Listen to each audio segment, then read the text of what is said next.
প্রথম দফায় যারা ভোট দিয়েছেন অনেকেই নিয়ম না জানায় অনেক সমস্যায় পড়েছেন। তাই ভোট দিতে যাওয়ার আগে এই ভিডিওটি শেষ পর্যন্ত দেখুন। ভোট দিতে যাওয়ার আগে কি কি নিয়ে যাবেন এবং কিভাবে ভোট দেবেন বিস্তারিত জানুন আমাদের সঙ্গে। পশ্চিমবঙ্গের ইতিহাসে এই প্রথম 90% বেশি ভোট পড়েছে, যা গণতন্ত্রের জন্য খুবই দৃষ্টিনন্দন। তবে আপনি কি জানেন এবারের ভোটে ভোট দেওয়ার কিছু নির্দিষ্ট নিয়ম এনেছে নির্বাচন কমিশন? সেগুলি অনেকেই না জানায় ভোটদানের সময় সমস্যায় পড়ছেন। তাই দ্বিতীয় দফায় ভোট দিতে যাওয়ার আগে জেনে নিন ভোট দিতে কি কি নিয়ে যাবেন, কি কি নেওয়া যাবে না এবং কিভাবে ভোট দেবেন। নমস্কার, আমি মৌমিতা। আপনারা দেখছেন বেঙ্গলি মিরর্স ইউটিউব চ্যানেল।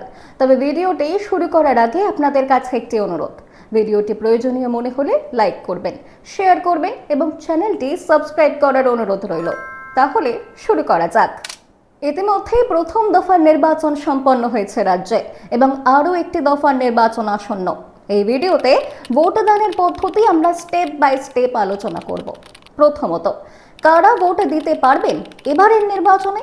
বলে রাখি, এবারের ভোটদানের জন্য বাধ্যতামূলক এসআইআর এর ফাইনাল লিস্টে আপনার নাম থাকা, অর্থাৎ এসআইআর এর ফাইনাল লিস্টে আপনার নাম থাকলে আপনি অবশ্যই যোগ্য ভোটার, কিংবা ডিলিটেড ভোটার হিসেবে যদি আপনি ট্রাইব্যুনালে আপিল করেন এবং পরবর্তীতে ট্রাইব্যুনাল যদি আপনার নাম ভোটার তালিকায় ফিরিয়ে দেয়, তাহলেও কিন্তু আপনি যোগ্য ভোটার। তবে ট্রাইব্যুনালে বিচারাধীন ভোটার কোনোভাবেই এবার ভোট দিতে পারবেন না। দ্বিতীয়ত, কি কি নথি নিয়ে যাবেন ভোট দেওয়ার সময়? বলে রাখি, বিএলওরা প্রত্যেক ভোটারের বাড়ি বাড়ি একটি ভোটার স্লিপ দিচ্ছেন। নাম পরিচয় মিলিয়ে সেই স্লিপটি বিএলওর কাছ থেকে সংগ্রহ করুন এবং ভোটদানের সময় অবশ্যই সেটাকে সঙ্গে রাখুন। এতদিন পর্যন্ত ভোটদানের সময় কেবল ভোটার কার্ড সঙ্গে থাকলেই কিন্তু ঝামেলা মিটে যেত। তবে এসআইআর আবহে সেই নিয়মে কিছু বদল এনেছে কমিশন। ভোটার শনাক্তকরণের ক্ষেত্রে ভোটার কার্ড না দেখাতে পারলে 12টি নথির তালিকা প্রকাশ করা হয়েছে কমিশন কর্তৃক। এর মধ্যে যে কোনো একটি নথি আপনাকে নিয়ে যেতে হবে ভোট কেন্দ্রে।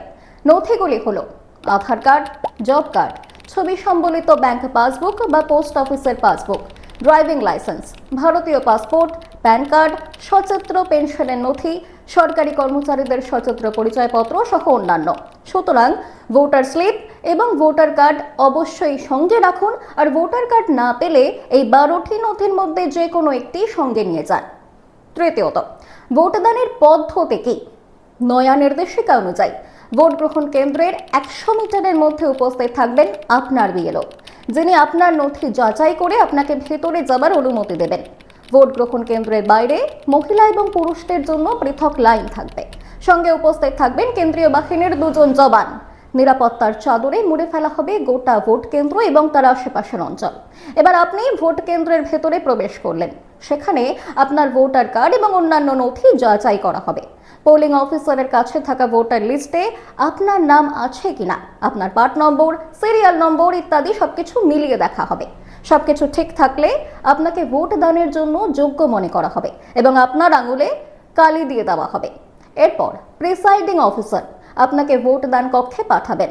চারিদিকে ঘেরা সেই কক্ষে প্রবেশ করতেই আপনি দেখতে পারবেন আপনার সামনে রয়েছে ভিভিপ্যাট এবং ভোটদানের মেশিন। সেই মেশিনে থাকবে প্রার্থীদের নাম, প্রতীক চিহ্ন এবং তার পাশে নির্দিষ্ট বোতাম।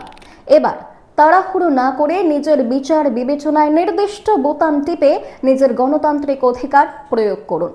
তবে বলে রাখি, বোতাম টিপেই সঙ্গে সঙ্গে কক্ষ ছেড়ে বেরিয়ে যাবেন না।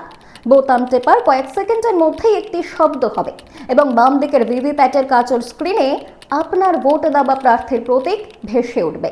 তা দেখেই আপনি নিশ্চিত হবেন যে যার জন্য বোতাম টিপেছিলেন তার কাছেই আপনার ভোটটা পড়েছে কিনা।